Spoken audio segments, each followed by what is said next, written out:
I think there's that whole idea of the city people.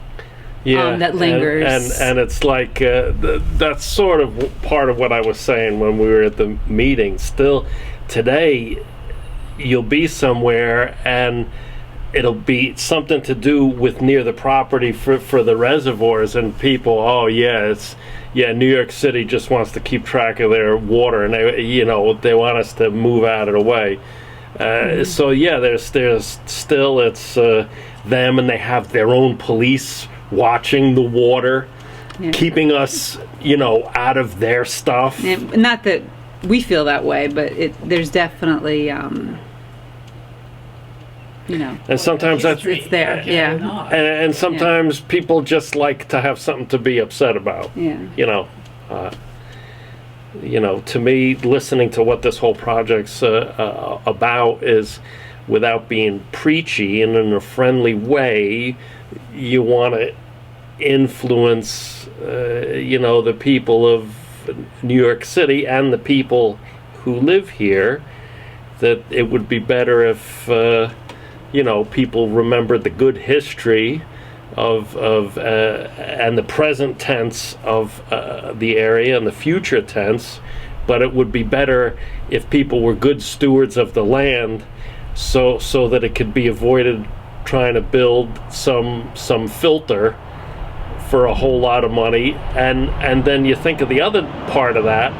So if you did that, what could you say that people should be doing up here then? Should people be worse to the environment because, now they're counting on this filter, this big filter plant? So there's many different parts to it. It's a beautiful area with a lot of history, but you see the signs around, former the site of Eureka and the other towns that were lost by the reservoirs. So that's a real thing that people remember.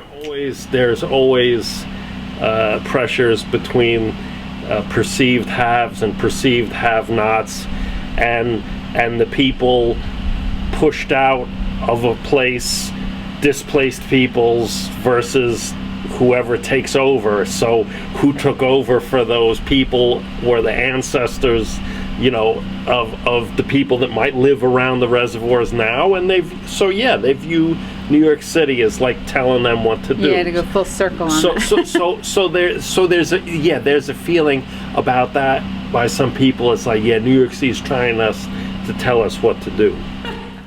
Another time, this is part of a much longer story, but water came to that house in Grahamsville the way it came to so many of the other houses in town. It came from a spring up in the hill or mountain in a farm up higher, and it came down the hill, and all the houses in town were either owners or renters of water. We were an owner, and then just because the house had been there a long time, and then maybe your neighbor might be a renter. Water was free, and the renters, I think, paid a whopping $25 a year. Right, and the owners paid nothing. And the pipes were ancient by this time. But there was a kind of board of people who just looked oversight for the water, and they received and they were composed of local people, and local people include quite a few prison guards, and at one point, who have their own culture and are kind of libertarian in their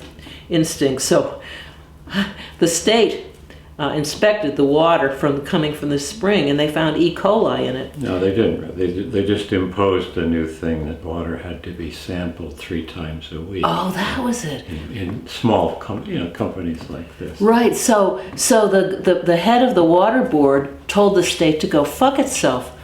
Well, the state closed down the water system. So it dissolved, and we couldn't afford a well. It took us it took 5 years. 5 years to save up the $4,000 that you more or less had to have to. We were not high end we didn't summer have people. To, we didn't live. Peter had bought that house for $4,000. the one in town. This was we were quite a bit more. scraping But along, and so we had no. Everyone else in town was affected by the water company closing down. Dug a well. They lived there. They had showered to. at the swimming pool. There was a town pool, and we got water. So I think we actually brought jugs of water from the city, which is. And we bought our dishes back and forth. We would take our dishes in a plastic laundry thing back to the city to wash. To the dishwasher. Right. A bucket of dishes. And we got along. And we would get water for the toilet from the creek in joint compound buckets. Peter would go down and pull up water by a rope, and we'd come home with the water. For 5 years, we had no running water. And where we are, because we're a Catskill watershed and we're city, all right, and state, that we have a lot of restrictions. Am I happy about that? Yeah, because it's kept it the way it should be.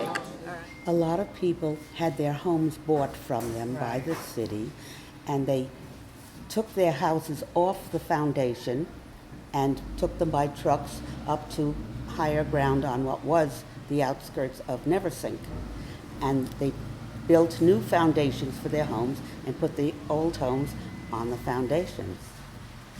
But I understand that before the city came, that Neversink was a very big town, even bigger than Liberty. That's what I was told by Vic Leroy, who was the police chief in Liberty at the time. That's around 1950-some. With the DEP, in other words, for many years we know that there was a lot of opposition between state and the DEP, the city. Okay, you had the other opposition, which we had a really nice presentation the other day at the museum, that they had 4 guest speakers that were from old families that lived here, and they were forced from their farmlands and their homes. One of them happened to be our nephew, and Adam Hornbeck, and they were talking about, was how they, in other words, the animosity. But Adam's story is kind of unique because he came full circle, all right, that his grandparents, it was just one afternoon, okay, they were playing checkers in what they called Eureka, his grandfather, and they came in while he was gone. They posted the signs, okay, that it was, it's condemned, okay, the houses.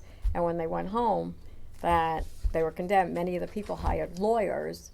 All right, so if the city offered them, let's just say, $10,000, most of them wound up with $7,000 because they had to pay for the lawyers. So, all right, so they had that animosity. But Adam went to college, all right, and it's a new generation. And Adam's got to be probably about 54 now, but he is the surveyor for the New York City Water Department.